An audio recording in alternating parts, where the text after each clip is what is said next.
প্ৰথম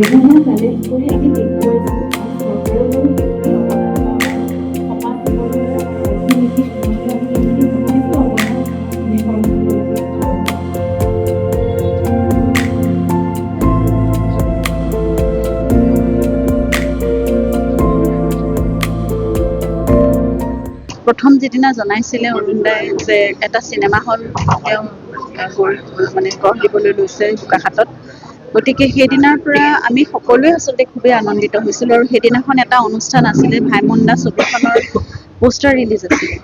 আৰু সেইদিনাখনে জুবিনে যেতিয়া শুনিলে যে আমি নিজৰ ছবিবোৰ যেতিয়া মুক্তি দিছিলোঁ, তেতিয়া আমি এই অভাৱ বহু ঠাইত অনুভৱ কৰিছিলোঁ। অসমৰ বিভিন্ন ঠাইত যিমান ৰাইজ আছে, যিমান দৰ্শক আছে, ছবিগৃহ সেই তুলনাত বহুত কম। গতিকে আমি যদি চাওঁ নগাঁৱৰ পৰা যোৰহাটলৈ বা নগাঁৱৰ পৰা গোলাঘাটলৈ এই গোটেই বাটচোৱাত মাজত এটাও চিনেমা হল নাই।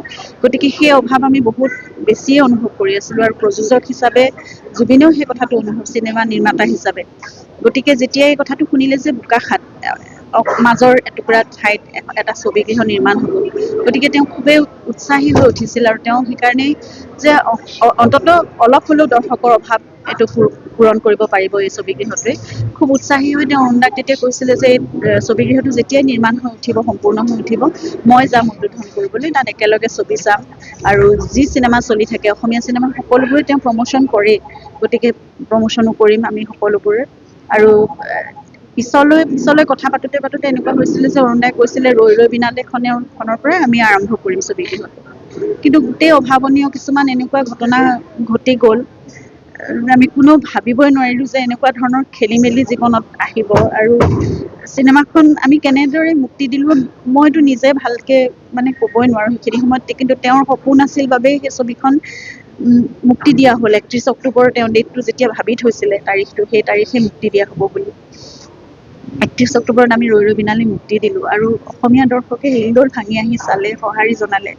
গোটেইখিনি তেওঁ চাবলৈ পালে আচলতে বহুত বেলেগ ধৰণৰ হ'লহেঁতেন, কিন্তু মোৰ বিশ্বাস তেওঁ সকলোখিনি দেখিছে, এতিয়াও চাই আছে। আৰু আজি যে আমি এই ছবিগৃহটো উদ্বোধন হৈছে, আমি সকলো একত্ৰিত হৈছোঁ, সকলোৱে সদিচ্ছাৰে আগবাঢ়ি আহিছোঁ, তেওঁ নিশ্চয় সেইখিনি শুভেচ্ছা তেওঁ দি আছে, আশীৰ্বাদ তেওঁ দিয়ে আছে, তেওঁ চাই আছে। গতিকে তেনেদৰে তেওঁ সদায় আশীৰ্বাদ দি যাওক। অসমীয়া ছবি জগতে যিমানখিনি আগবাঢ়িব লাগে, যি উত্তৰ গতিত তেওঁ সপোন দেখিছিল, সেই গতি লাভ কৰক সদায়। 90 বছৰ গৰকি যোৱা অসমীয়া ছবিয়ে এতিয়া শতবৰ্ষ ধৰি দিব। গতিকে এইখিনি সময়ত আমি সেয়াই কামনা কৰোঁ যে আমাৰ অসমীয়া চিনেমাই যিটো পৰ্যায় পাবগৈ লাগে, যিটো স্থান পাবগৈ লাগে, সেই স্থান পাওক। আৰু আমি সকলোৱে বহুত কষ্ট কৰি অসমীয়া ছবি জগতৰ লগত জড়িত হৈ থকা সকলো ব্যক্তিয়ে বহুত কষ্টৰে কাম কৰি আছে।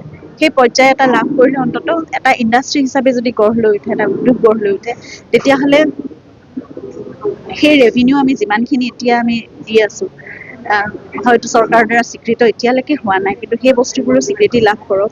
আৰু যিমানখিনি সা সুবিধা, যিমানবোৰ প্ৰযুক্তি কাৰিকৰী দিশত অন্ততঃ ছবিগৃহ যিমান হ'ব লাগে, সেইখিনি অন্ততঃ অভাৱ আমাৰ পূৰণ হওক। আৰু এখন ছবি ভালকৈ নিৰ্মাণ কৰাৰ পিছত দৰ্শকে সেই ছবিখন চাবলৈ যাতে পাওক, তেওঁলোকে যাতে কেতিয়াও মিছ নকৰে। কাৰণ গোটেই পৰিয়ালটো আমাৰ মধ্যবিত্ত পৰিয়াল এটাই বহু দূৰলৈ গৈ ছবি এখন চোৱাটো সম্ভৱ নহয়। এনেদৰে ছবিগৃহ যদি ঠায়ে ঠায়ে নিৰ্মাণ হয়, এয়া ব্যক্তিগতভাৱে অৰুণদাহঁতে কৰিছে, কিন্তু সেয়া চৰকাৰৰ ফালৰ পৰাও ভালকৈ পদক্ষেপ গ্ৰহণ কৰা হওক। আৰু এনেদৰে ইনফ্ৰাষ্ট্ৰাকচাৰখিনি অন্ততঃ আমাক গঢ়ি দিয়ক, সেইটো আমি আশা কৰিম। আমাৰ কাৰণে যি গৰিমা আহিছে, সেইটো এটা আমাৰ কাৰণে আশীৰ্বাদ বুলি ভাবিছোঁ। এনেকৈ হিলদোল ভাঙি ৰাইজে এনেকৈ কৰি আমাৰ এই অনুষ্ঠান ভাগলৈ আহিছে, এইটো এটা মানে যদি ছবিগৃহ এটা অনুষ্ঠান বুলি ভাবিছোঁ, এটা প্ৰতিষ্ঠান বুলি আমি ভবা নাই। কাৰণ এইটো ৰাইজৰ এটা বস্তু, ৰাইজলৈ এৰিছোঁ। ৰাইজে সঁহাৰি দিলে ছবিঘৰ চলিব, ৰাইজে সঁহাৰি নিদিলে ছবিঘৰ নচলে। ভাল চিনেমা হ'লে ৰাইজে চাবলৈ, দৰ্শক চাবলৈ আহিব, বেয়া চিনেমা হ'লে দৰ্শক চাবলৈ নাহে। এইকেইটাই ইয়াত মূল কাৰণ। গতিকে আমি চিনেমা পৰিচালক হওক, প্ৰযোজকে হওক, সকলোৱে সচেতন হ'ব লাগে যে আমি এখন ভাল ছবি কৰিম, যিটোত দৰ্শকে নিজকো বিচাৰি পাব যে নতুন কিবা এটা পায়, কিবা এটা দৰ্শকো যাতে মোহিত কৰিব পাৰে। সেই বস্তুটো পৰিচালকেই হওক বা প্ৰযোজকেই সেই কথাখিনি চিন্তা কৰিব লাগিব। আৰু আমিও সচেতন হ'ব লাগিব যে আমি দৰ্শকক ভাল ছবি কেনেকৈ উপহাৰ দিব পাৰোঁ। আৰু ইতিমধ্যে ভাল ছবি কেইবাখনো আহি আছে।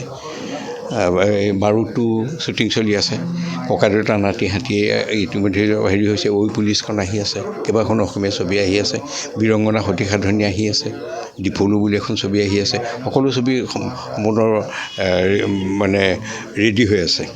ভাল লগা কথা। জুবিনৰ ন্যায় যিটো ফাষ্ট ট্ৰেক আদালতত চলি আছে, সেইটো ন্যায় পাবই লাগিব। আমি নহ'লে আমিও শান্তি নাপাম, জুবিনেও শান্তি নাপাব, আৰু যিসকলে দোষ কৰিছে তেওঁলোকক মানে যমৰ ঘৰতো তেওঁলোকে শান্তি নাপাব থাকি, কিন্তু স্বৰ্গতো বাদেই। কিন্তু দোষীয়ে উচিত শাস্তি পাবই লাগিব। আগতেও কৈ আহিছিলোঁ, এতিয়াও কৈছোঁ, অনাগত দিনতো ক'ম যে জুবিনৰ উচিত ন্যায় দিব লাগিব। আৰু এটা কথা, আমাৰ যিটো এতিয়া ন্যায় প্ৰক্ৰিয়া চলি আছে, অকণমান আশাৰ ৰেঙনি দেখিছোঁ। হয়তো আমাৰ যিসকল জুবিনৰ হৈ মাত মাতি যিসকলে আমাৰ উকিলে তেওঁলোকে যুঁজি আছে, তেখেতসকলক প্ৰণাম যাচিছোঁ, চেলুট ৰাখিছোঁ যে জুবিনক ন্যায় প্ৰদান কৰিবলৈ উঠি পৰি লাগিছে। যদিও এছামে জুবিনক নিৰ্দোষী প্ৰমাণ কৰিবলৈ কিছুমানে আমাৰ জুবিন যে দোষী বা কিছুমানে কিছুমানক সকলক বচাবলৈ যিসকল লাগি আছে, কিন্তু আমাৰ বেছিভাগেই জুবিনক ন্যায় দিবলৈ লাগি আছে। সেইখিনি হওক, জুবিনে ন্যায় পাব বুলি আশা কৰি আছোঁ, পাবই লাগিব। ঠিক আছে। আচলতে এই নগাঁৱৰ পৰা যোৰহাটলৈ চিনেমা হল নাছিলে, এইটো বহুত ডাঙৰ অভাৱ এটা পৰিপূৰ্ণ হৈছে আজি। আৰু বোকাখাটত চিনেমা হল নথকাটো মোৰ কাৰণে বিৰাট ব্যক্তিগতভাৱে বিৰাট দুখজনক এইকাৰণেই আছিলে, কাৰণ মোৰ মা বোকাখাটৰ, মোৰ মামাৰ ঘৰ ইয়াত, আৰু ইয়াত চিনেমা হল নথকাটো মানে মোৰ ঘৰত কিবা চাউল নথকা নিচিনা কথা এটা। গতিকে সেইটো যে বনালে আমাৰ এই যিকেইজন স্বত্বাধিকাৰী, আমাৰ মৰমৰ অৰুণ হাজৰিকা খুৰা, তৰুণ খুৰা, নকুল খুৰা আৰু গোটেই পৰিয়ালটোলৈ আন্তৰিক ধন্যবাদ জ্ঞাপন কৰিছোঁ যে ইমান ডাঙৰ স্পেচ এটাত ইমান ধুনীয়াকৈ এটা চিনেমা হল নিৰ্মাণ কৰিছে, য'ত তেওঁলোকে যিকোনো কমাৰ্চিয়েল বিল্ডিং বনাব পাৰিলেহেঁতেন, কিন্তু এই যে চিনেমা হল এটা নিৰ্মাণ কৰিছে, তেখেতসকলৰ সাংস্কৃতিক জগতখনৰ প্ৰতি যিটো মৰম, সেই কথা প্ৰতিপন্ন হৈছে। আৰু আমি বিৰাট ধন্যবাদ জ্ঞাপন কৰিছোঁ তেওঁলোকক, আৰু আমি সুন্দৰ সুন্দৰ চিনেমা বনাই যাম আৰু ৰাইজে চাই যাব, এনেকুৱা হলসমূহক আমি ধন্যবাদ জ্ঞাপন কৰিছোঁ। নতুন ঐ পুলিচ বুলি এখন ছবি কৰি আছোঁ, যিখন একেবাৰে মুক্তি হ'বলৈ লৈছিলেই জুলাই 3 তাৰিখে, কিন্তু কিবা এটা কাৰণত আমি অকণমান পিছুৱাইছোঁ। গতিকে অতি সোনকালে আহি আছে ঐ পুলিচ। আপুনি বিচৰা বাতৰি পাব কেৱল নিউজ 18 এপত। নিউজ 18 এপ ডাউনলোড কৰিবলৈ স্কেন কৰক এই QR কোড। গুগল প্লে ষ্টৰতো পাব এই নিউজ 18 এপ।